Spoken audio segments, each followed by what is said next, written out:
Hello, everyone, and welcome to a new month of Moody Talks. This month, the month of March, we are talking about shame. So, shame is one of those emotions that people really have a lot of misunderstandings about. And I can understand why, because it's a word that's used a lot. And I think people don't really know the true meaning of what shame is and how it is used to help people to be, more involved in a society in the way that it is meant to be run. Shame is a valid emotion. It's a very valid emotion. It's just how it's used that really, I think, gets confusing and can be quite destructive, especially if it starts in childhood. And I'm going to probably delve into things about myself and about my history. As I've said before, I live with PTSD, complex PTSD and major depressive disorder, and that stems from childhood abuse. And so that is one of the reasons why I do what I'm doing here with Moody, because I think that emotions need to be talked about in a constructive way. And that children especially need to learn that all emotions are valid. It's just how that you deal with them. That's the important part. So my mission with Moody, this guy here, is to help families to better discuss these kind of emotions and make sure that they're used in a concrete, constructive way. So delving into shame. So there's shame, which is the valid emotion of helping to understand when someone has gone against the moral compass or, beliefs of a society, whether it be society as a whole or a small society, a small social group that people have together. And so it is very constructive when people learn that. Let's give an example. A child is on the playground and they see another child playing in a sandbox with a toy. They want that toy. And as they go to grab that toy, instead of asking for that toy, they grab the toy and they may even push the other child over to secure that toy, and then they can run away. Now, if it's seen by adults or discussed with an adult, hopefully that caregiver that's with them will go to them and say, it's not appropriate to take someone's toy away from them while they're using it. Instead, we ask if they do not want you to use that toy, they say no, and you need to accept that and find something else to play with, right? We don't hit, we don't push, and we don't steal other people's toys. So that's a constructive way of dealing with a child's need to feel that emotion of shame, because they may feel the shame because they're feeling, oh, I did something that is not right in this particular group, in this setting. Okay, or in society in general. And they learn from that. And next time, whether they listen to that bit of shame that they felt during that or not, they will feel it. They will know that it's there. So that is a constructive way of working with shame. Okay, it's for the societal good. Now let's talk about shame that is not appropriate. It's called toxic shame. And shame, the word shame and the idea, the emotion of shame is I did something that isn't appropriate for the group.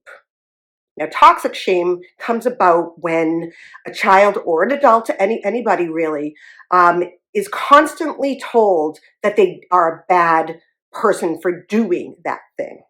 So shame is learning that that is not appropriate for the societal context.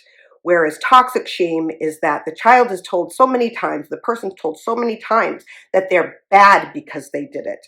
And so toxic shame means I'm a bad person. What I did, it makes me a bad person. And I'll be talking a lot more about toxic shame because I think it's really important for people, caregivers, parents to understand the difference and to work with their children to make sure that they don't feel that toxic shame where they go into their lives thinking that they're not a good person. And I have that experience and work through it in my therapy. And I want to share what I've learned and what I do to help to push away that toxic shame and say, no, that's not true. I'm not a bad person. And I don't have to listen to that either to myself or from others, right? Okay, so that's why I really like talking about shame and the emotion as it is. As I always do on the first Moody Talk of the month, is that I go through the basics of what shame is. I like to talk about words that we use to describe shame and how intense those words are, so that if we're feeling shame and we have a specific word that we're feeling, we understand what that intensity is for us, and we can cope and use coping skills that will help to alleviate that feeling, and also that it will help to understand and learn what happened and why they feel that shame. Okay, so I'm going to go through the key words, the descriptive words, going to go through body sensations, how you feel. And these are not all of the words, not all of the sensations, not all of the actions that we take. These are just some.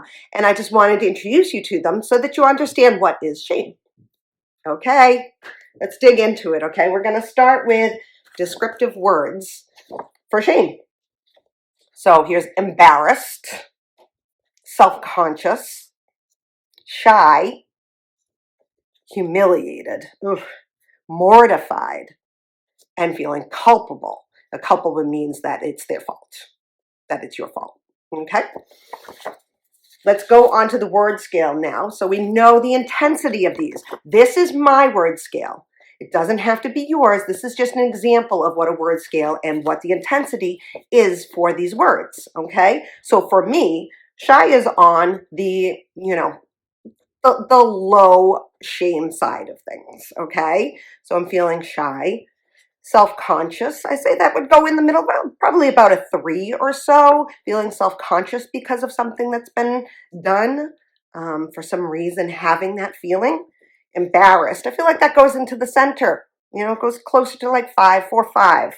Culpable is that feeling of, okay, I did something wrong and I have to own up to that. That's what I did. So I feel like that's a little bit higher on the scale because it's really more of like an action, right? Feeling culpable, having culpability. And then mortified, I put that pretty high up on the scale. If I'm feeling mortified, that's a pretty intense feeling. And humiliated as well. I feel like humiliated is the highest intensity for me. It kind of goes back and forth with the mortified, but humiliated is a pretty intense word for shame. Okay, so I have these worksheets up on my site, and I will have the link in the in the comments stuff. Okay, in the description. Let's move on to body sensations and experiences when we're feeling shame. Okay, so getting that stomach pain, like in the pit of your stomach when you've been called out for something, and feeling that for me is a really big one. When I feel like I've been called out, I feel like I'm very sick to my stomach.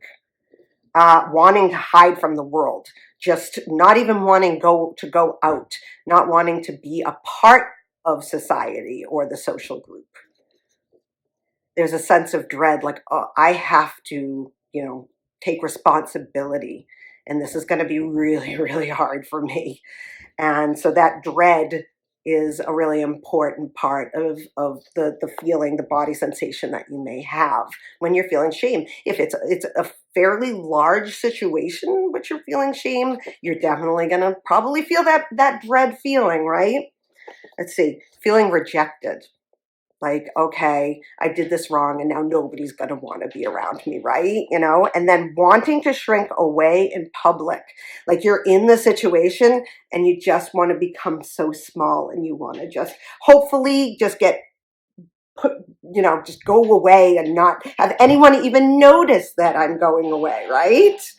Then there's that body heat rising, that feeling of, oh gosh, like your face is getting flushed, and your body is feeling really, really warm, and not in a great way. This isn't like a mild feeling of shame.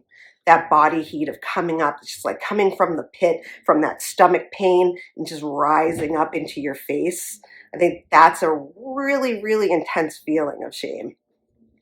Okay, and we're going to go into the expressions and actions for shame.